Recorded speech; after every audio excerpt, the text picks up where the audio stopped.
Ассаламалейкум, құрметті менің оқырмандарым, сіздермен мен Айжан Айтқалиқызы. Бүгін сіздермен сұлы жармасынан казинаки жасайтын боламыз. Ең алдымен табамызды қыздырып, осы сұлы жармасын қуырып алатын боламыз. Қуырған кезде өздеріңіз білесіздер, қатты күйіп кетпеуі керек.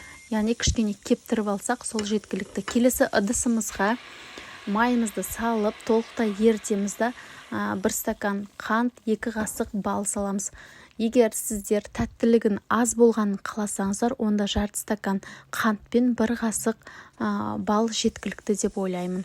Осыларды жақсылап ерітіп, сұйықтық жасап аламыз. Соның үстіне осы қуырған жаңағы сұлы жармасын әкеп саламыз. Енді осыларды жақсылап араластырып, орташа отта қайнататын боламын. Өздеріңіз байқайсыздар, міне, суы бірден тартыла бастайды, иә. Судан кейін көп ұстап тұрмаймыз отта, иә. Бірден өздеріңіз байқай бастайсыздар, сұйықтық тартыла бастаған кезде, міне. Енді осыны оттан алып, кез келген бір формаға жұқалап жайып салсаңыздар болады. Толықтай суу керек, иә. Ыстық күйінше бөліп жүрмеңіздер. Толықтай суысын, міне.